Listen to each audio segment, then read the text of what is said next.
natupa comfort. Asa comfort sitaki kulitubilia kwa uwepesi wake. Labda niseme hivi, ni sawa sawa na mtu mzima kwenye familia anayetegemewa. Mnajua kwamba akiwepo mtu fulani hapa haribiki jambo. Ikiwa mnakwenda sawa atakwambieni, ikiwa mnaharibu atakwambieni, na hatukubali muonewe. Anajitambua na ana msimamo. Babu, tunakupenda. Babu, tunakupenda na tunakuthamini. Tunakueleza wewe kwa sababu wewe ni kielelezo cha wazee wetu wengine wote. Wazee ambao wanajitambua, hawayumbi, wenye misimamo, wasiokata tamaa. Tunao wengi Unguja na Pemba. Na tumshukuru Mwenyezi Mungu tuna wazee kama hao. Kwa sababu jamani, mkiwa na wazee wasiojitambua hatari. Mzee akiwa na tabia mbaya, basi ukoo na familia ishapotea. Sisi tumshukuru Mwenyezi Mungu tuna wazee hawa. Wanatuweka kwenye mstari. Na ndio maana Mwenyezi Mungu pia anatufungulia njia. Mlokuweko hapa, najua wazee siku hizi huko wanaona na kusikia kila jambo. Lakini wafikishieni salamu wazee walokuweko Viamboni huko. Waambieni tunawapenda. Waambieni tunawathamini. Waambieni waendelee kushikamana na kutusimamia na kutuongoza. Babu Juni, tunakushukuru. Tunakushukuru sana. Mwenyezi Mungu atakujalia kila la kuwa kheri na wewe na aila yako. La pili, ndugu zangu, mwenyekiti majuzi aliyazungumzia mapinduzi. Maana sahihi ya mapinduzi. Mimi alinigusa. Ukiyataja mapinduzi unanigusa. Nasibisha nayo. Na nakuombeni munivumilie kidogo. Ndugu zangu, maana ya mapinduzi ni usawa. Wazungu wanasema equity, usawa. Ni jambo la ajabu litakuwa serikali ya mapinduzi ikawa inajipindua wenyewe kila miaka mitano. Haikupata kuwa madhumuni ya mapinduzi. Na ndio maana ikaitwa serikali ya wakwezi na wakulima. Kwa maana wale wanyonge wasokiwa na sauti, ile ndio ilikuwa serikali yao. Kuwalinda na kuwahifadhi na kuwaheshimu na kutawala kwa niaba yao.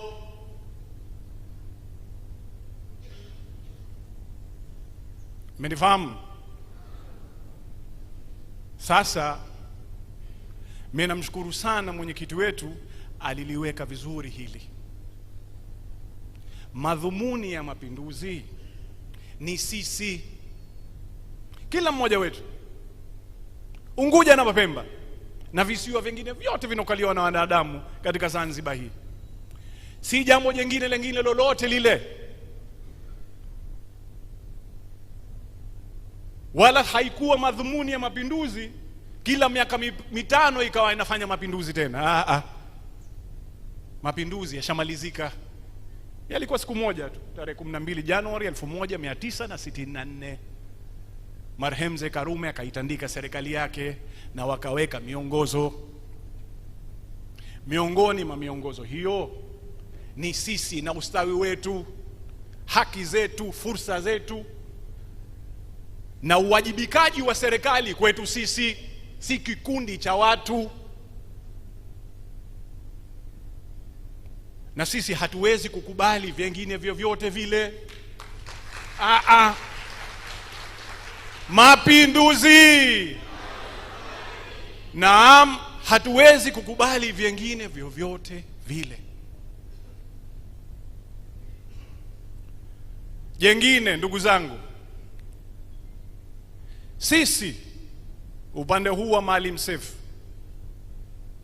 tuna utamaduni wetu wa kisiasa, political culture.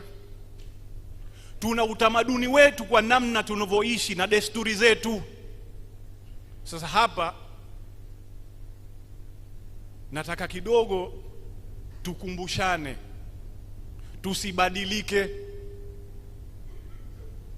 kwa sababu utamaduni huo na desturi hizo ndizo zinotutambulisha sisi na kutatofautisha sisi na wengine.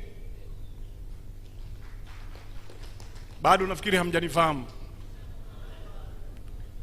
Utamaduni huo, desturi hizo ndizo zinatutofautisha sisi na wengine, na ndo maana kupendwa na kuitika kwetu. Kielelezo kimoja ni mimi na wengine wengi kama mimi tulotoka huko tukaja huku. Kwa hayo sasa, tukiondokana na desturi na utamaduni huo, tutakuwa sawa na wengine.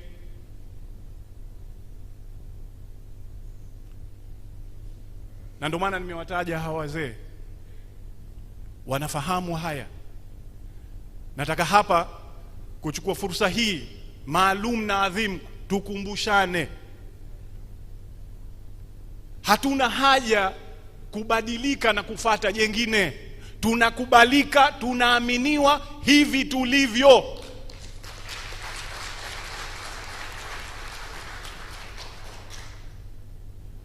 Jamani, kwetu kutamu si kutamu? Sasa kwa nini mwende mkatafute machungu? Watu wote wanakimbilia huku. Sasa kwa nini sisi tuanze kukimbilia kwingine?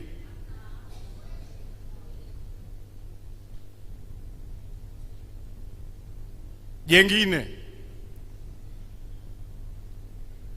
mwenyekiti wetu. Ndugu zangu, mimi mwenzenu, kwa bahati nzuri wako walionizidi wengi, lakini alhamdulillah Mwenyezi Mungu amenionyesha pia ya siasa, raha na machungu ya siasa pia nimeyapitia. Nimetiwa kwenye blender.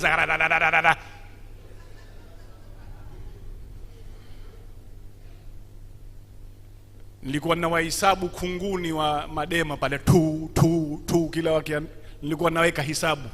Shoto tushapitia huko. Najua kwa huku sio ya mimi peke yangu, tushapitia wengi. Nachotaka kuwaambia, la kwanza, mara nyingine yanaweza kuwa yanatupita sisi wenyewe hatutambui. Mwenyekiti wetu amekuwa mwenyekiti wa chama chetu kipindi kigumu sana, tulipoondokewa na mzee wetu. Naturally mazingira yale ni magumu, kwa sababu aliyekuwa anachukua nafasi yake hakuwa mtu wa kawaida. Sitaki kumtukuza, nasema kwa sababu nampenda. Alikuwa kiongozi wetu kwa zaidi ya miongo minne, iconic wazungu wanasema. Alikuwa alama ya demokrasia na harakati za mageuzi ndani ya Jamhuri hii ya Muungano wa Tanzania. Hakuna mwingine kama yeye. Nimekosea jamani?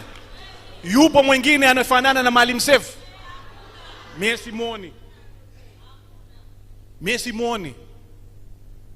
Sasa mwenyekiti wetu anakuwa mwenyekiti wakati tunaondokewa na mtu kama huyo.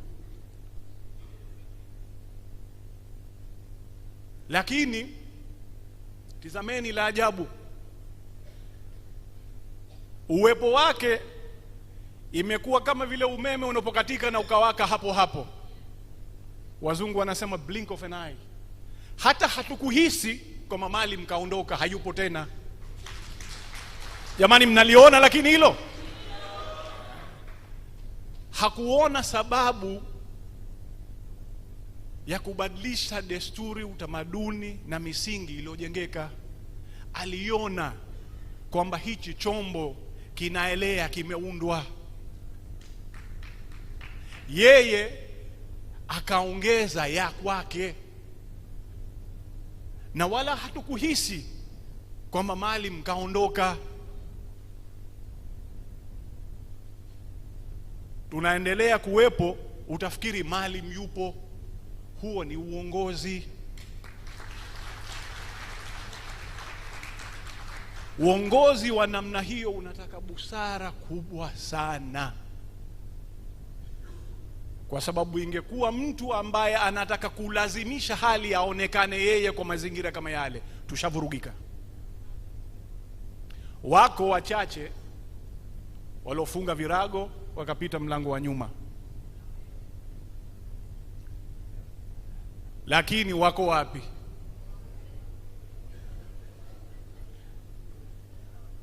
Ake ajabu, huku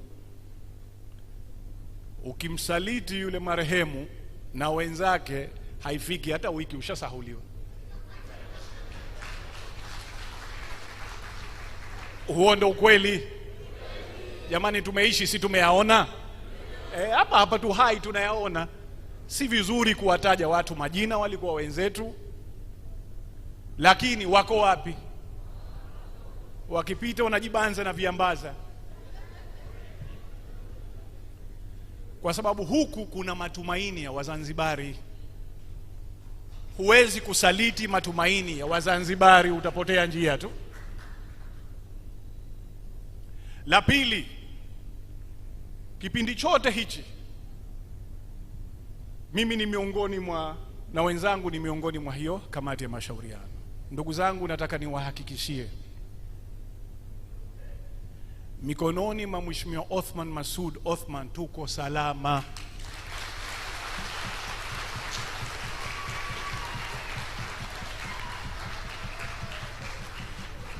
Na hili, maneno hayo sitamki kwa wepesi. Na kupeni mfano, wanangu walinyimwa vitambulisho. Utambulisho wa ujananchi walinyimwa. Mambo kama hayo si ya kufanyia maskhara. Hatuwezi kufanya maskhara na hatima yetu sisi. Sasa kwa vile sifanyi maskhara, na mpima mtu kwa udhati, na ndo maana ninaona fahari na faraja kusimama mbele yenu kusema mikononi mwa Mheshimiwa Othman tuko salama.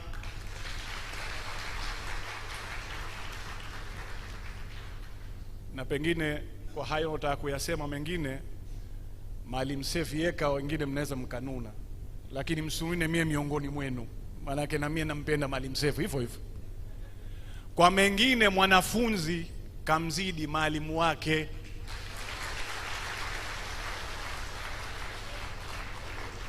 Na hili nakupedi kwa uhakika. Nimekaa naye kwa karibu mzee wetu marehemu Maalim kwa zaidi ya miaka 10. Nilikuwa mshauri wake na tumepitia mengi. Nakumbuka uchaguzi wa mwanzo, wenzangu walikuwa washazoea, mabomu ya machozi yanarindima, tuko Mtendeni pale. Maalim alinitizama akaona hajazoea huyu. Sasa katika kulala, manake ndo sote tunalala pale pale Mtendeni, yeye akakaa analala juu ya kiti ofisini kwake. Akamwambia, Mansuri njoo lala hapa. Kwa siku 3 nimelala chini yake, huku vyuma. Sasa Mheshimiwa Mazrui, Mheshimiwa Jussa wanaingia wakitoka, chai mkononi. Nikasema subhanallah, wana chai mkononi. Asubuhi inaletwa mikate pale, chai ya maziwa, watu wanachovya, wanakula, mie taabani.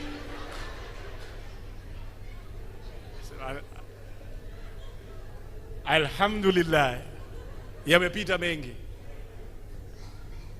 La mwisho, baada ya utiaji wa saini, nimepigiwa simu na waliokuwa wenzangu wengi, sio waliokuwa wenzangu hasa, waliokuwa upande wa Chama cha Mapinduzi. Kuna mmoja alikuweko pale mzito, tulisalimiana kwa macho wakati tuko pale, tulisalimiana kwa macho. Wazanzibari si mnajua kusalimiana kwa macho? Na yeye Mzanzibari, mwanamme. Niweke sawa hili.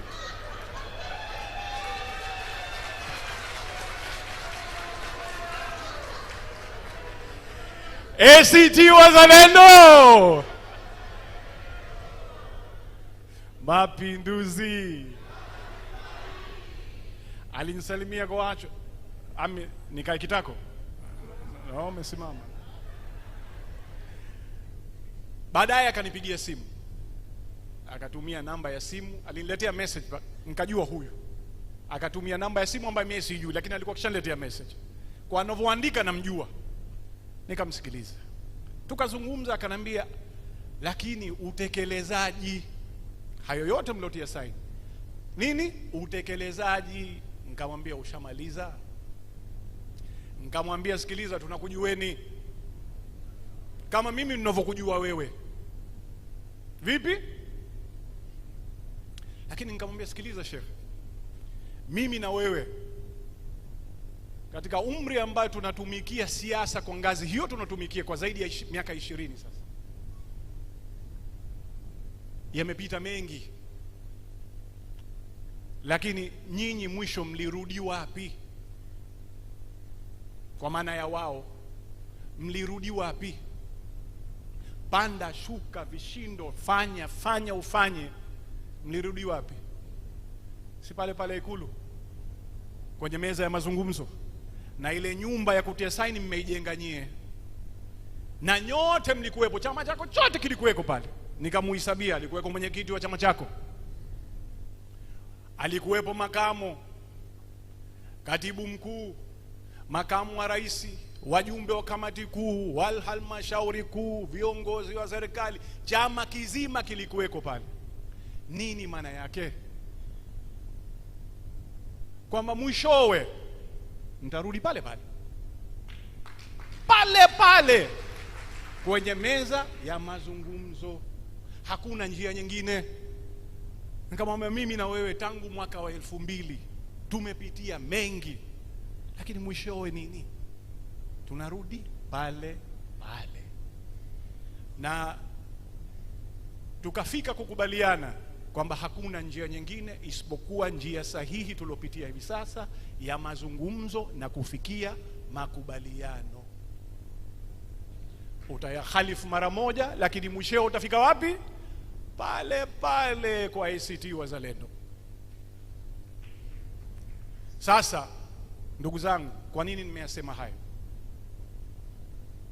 Sisi hatuna ndimi mbili, tuloliamini ndio hilo.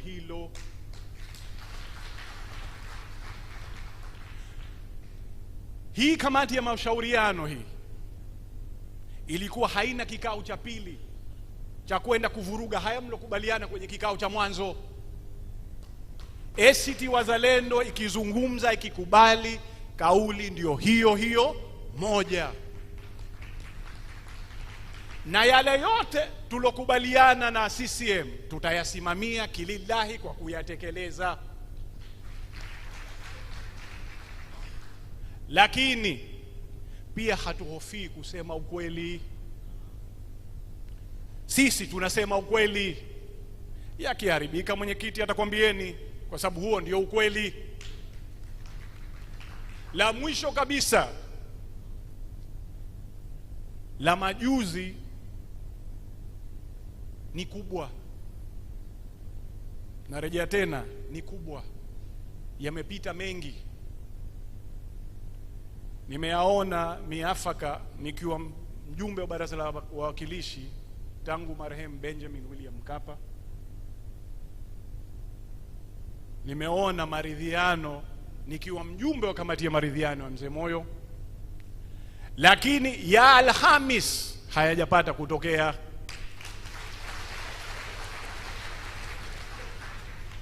Na ndo maana nikakwambieni mikononi mwa Mheshimiwa Othman Masoud Othman tuko salama. Tena tuko salama sana. Tuna nahodha madhubuti. Mwenyekiti, tunakushukuru sana. Hajayumba kwenye misingi tulioachiwa na wazee wetu. Kwetu sisi vyeo si sababu. Kwetu sisi ni utengenezaji wa nchi, hakuna jengine. Wengi pengine mlidhania akenda siku ile ya Ikulu atakuwa makamu. Bado si makamu wa rais huyo. Wala hatuna haraka, wala hakuna haraka.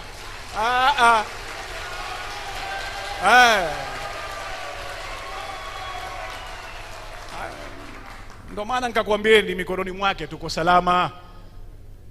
Tuko salama, hakuna haraka. Katulia kama maji ya mtungini, taratibu. Kwanza tutengeneze ya wananchi na nchi, halafu mengine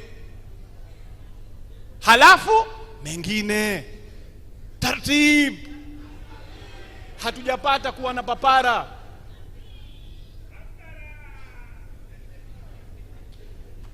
Jamani, utamu unanikolea, bora niishi hapa. Mapinduzi! Mapinduzi! Mapinduzi! Asanteni sana.